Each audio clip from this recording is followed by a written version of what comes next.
Well, I served in the Air Force for 2 years, from 2015 to 2017. I worked for a while at AMC Motors, but I quit. Got hired quick by a bank as a teller, but I was laid off. After 2 years, I'm looking for a management job. But I do love to cook, but I have peanut allergies.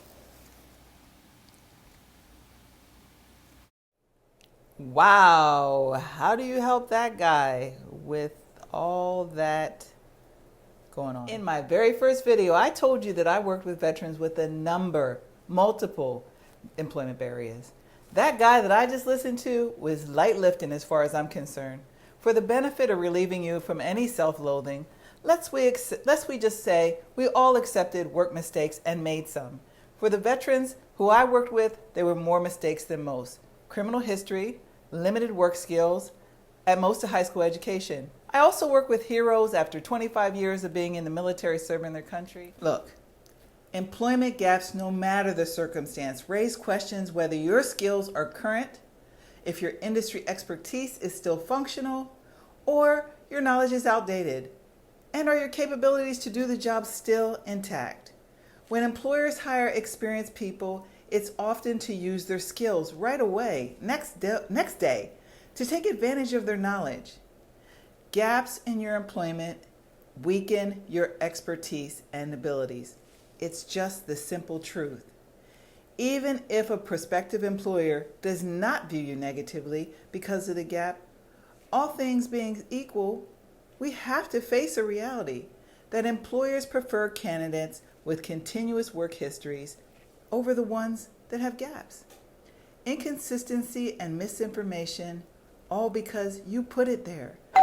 Let's face it, even if the prospective employer does not view you negatively because of your gap, all things being equal, we have to be realistic. Employers prefer candidates who have continuous work history over the ones with gaps. The inconsistency is misinformation or by choice, because the downside of any gap is related to the job candidate being stale or stagnant or being out of date with skills. The length of the gap is very important too. A gap could be several months, or it could be a few years or several. Multiple gaps give the employer the impression that your career lacks the progress or the commitment that you say that it has. The reason for the gap is important. If you attribute the gap to being unable to find a job, the employer may question, are you desirable? Okay, let's say you've had the luxury of being able to take a gap year. If your gap is due to your personal pursuits, the employer may wonder, it's realistic. Are you back for good? Or is this kind of like you're biding your time or just a pit stop to collect some money for your back off to your adventure? Take control of your gap year message. The employer wonders, what's behind your employment gap? The more negatively they might view your circumstances, the more positivity you have to put into it. You must be specific and deliberate, and nobody else can do it for you. You have to take control of the message and the reason behind your gap. So that's why I want you to be empowered. Be empowered about your choice. If it was your gap year, claim it, own it. When you talk about it, why you took the time off, don't sound sheepish. Don't put yourself down. If it was a layoff, don't either. It's not your fault. You weren't happy about it, but you should at the very least stay composed about your employer. And as a matter of fact, simply state there was a layoff. When it comes to the federal government, the rules change. Remember, the secret is,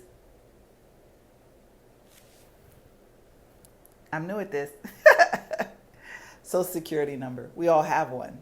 That's the link. Your Social Security is tied to both your hiring and your firing.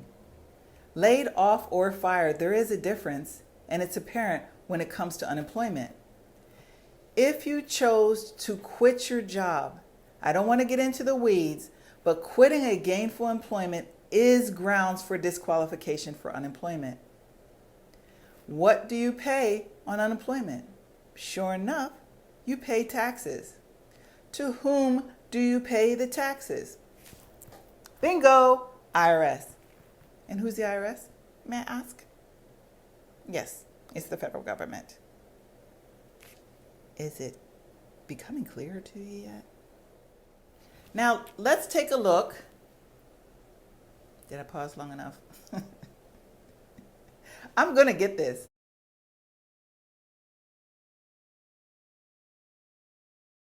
List all employment activities, including unemployment and self-employment, beginning with the present and working back 10 years. The entire period must be accounted for without breaks, without gaps. 10 years. 10. So when you're in USA Jobs and you're filling out your jobs, you have to list 10 years time. You can skip over it if you want, but it's going to come back to you. And they're going to say, why is that? Why is that job missing when we know it was there? So remember this as your hack. Honesty is everything with the federal government. You demand it of your government, and they're going to demand it of you. 10 years. The job that I took just to make ends meet, the job that I took in between, in the meantime, do I really? But you might be sitting there saying, I'm 25 years old, I don't have a 10-year work history. And you know what I'm going to say to you, whippersnapper? I'm going to say, subscribe and click the notification bell, because there is going to be a video specifically for you. But for the rest of us, when you have a gap, you still must give the information in a USA Jobs application. Use this as an opportunity to provide a detailed examples of what you accomplished and learned during the gap. If your gap is due to a layoff, this is a great time to write just as you would talk about in an interview, about how you kept your skills current.